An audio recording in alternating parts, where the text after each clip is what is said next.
Let's take a look. There is tense calm, thankfully, in Jammu and Kashmir overnight because no explosions were reported and firing was also not reported. Tight security at the borders of Jammu and Kashmir, Punjab, Rajasthan, also Gujarat. Power supply, we understand, has now been restored in Amritsar. In Jammu and Kashmir, and this is what we are picking from our sources, situation is normal.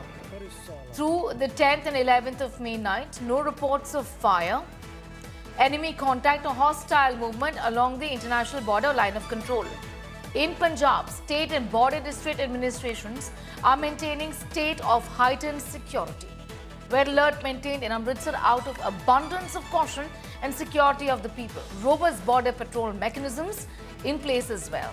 In Rajasthan, no hostile movement or activities reported along the international border or over the airspace through the night.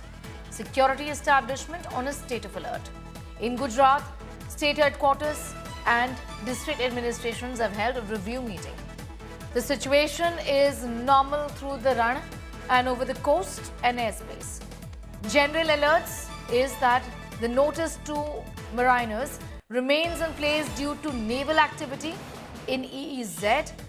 The NOTAM along the entire western sector is active until the declared date of 13th of May 2025.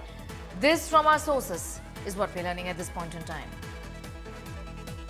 I'm going straight across to Ashraf Vani joining us this morning. Asim Bassi also continues to be with us. After a series of violations, Ashraf, what was seen yesterday, particularly in the Jammu region, it seems that the night went off peacefully, of course.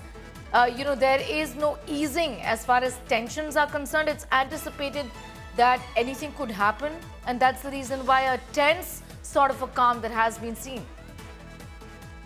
Absolutely, Sariha, you are right. The night was completely peaceful across the Kashmir Valley, not only here in the Srinagar city, which was too much tense during last 48 hours, but also in the main areas of the line of control, which the life of those people who are living on the line of control was completely messed, derailed. They were shifted to the safer areas. When yesterday this ceasefire was announced by the government of India, most of those civilians went back to the villages. But there was some unfortunate incident then 3 hours later than time set for the ceasefire, when Pakistan once again started ceasefire violations, but not at that intensity what we had witnessed in the earlier 3 days. Finally, when the defense ministry spokesman Misri spoke on the television that the army has been told to respond any kind of ceasefire violations, and probably the Pakistan was conveyed that message, and finally there was completely calm.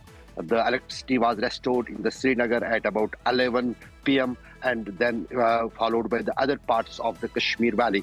But also, as you said, that the security forces had been told to be very vigilant, to be alert, because Pakistan cannot be trusted, and that has remained the history with Pakistan whenever there is any kind of deal, any kind of friendship with the Pakistan, and they always have proved doing the backbiting. But one thing is clear: there is the reason for it. Pakistan has many stake actors. There is not the responsible government what we have in the India, that whatever government decides, that is being followed by each and every stakeholder.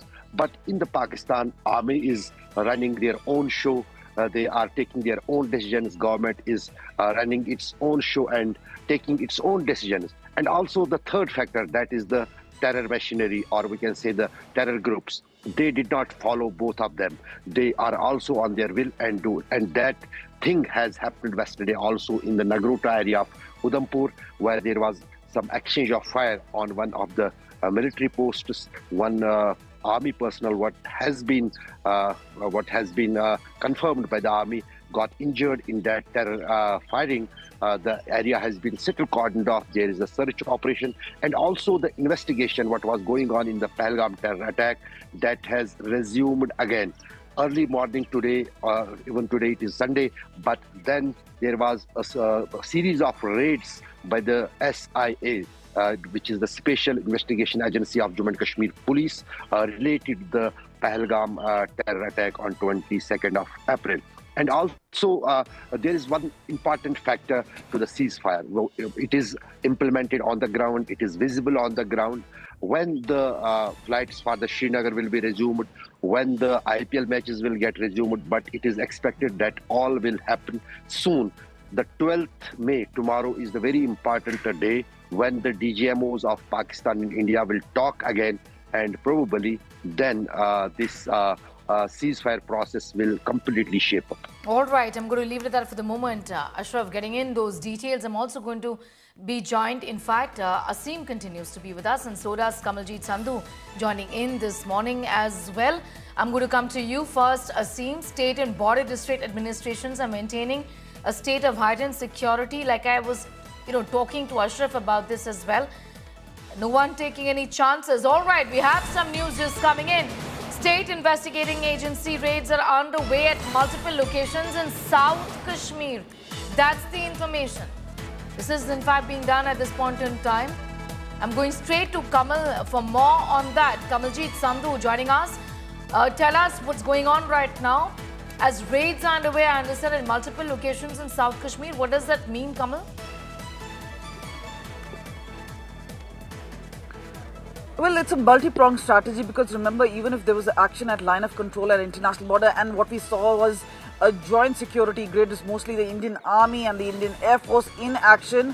What we also know is the police was meanwhile also doing its job, because remember, there was a high alert as far as a Fedayeen group is concerned, and then there was information coming in that there's a heightened sense of alert, but also simultaneously looking at overground workers, their aides, people who actually provide a logistical network to terror organizations, especially based in POK.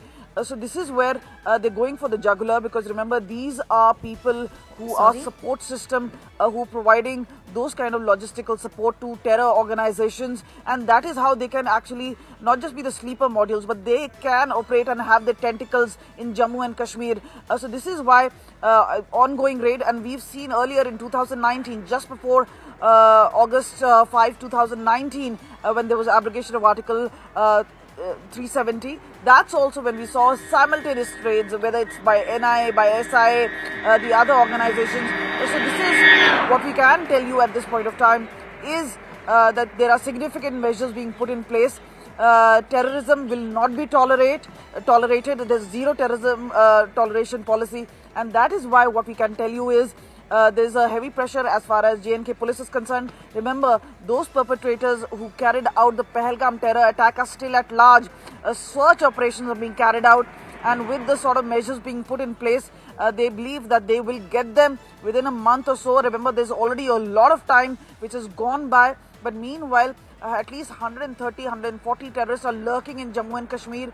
Most of them are foreign terrorists from Lashkar-e-Taiba, Jaish-e-Mohammed, and this is where they're also getting assistance from at least 10 to 14 of the local terrorists. So all of them have to be neutralized.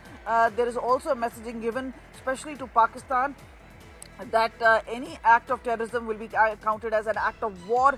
So loud and clear messaging there. But meanwhile, the forces on the job. Right, Kamal, be with us. Coming back to you and Asim in a moment from now. Ashraf also continues to be with us.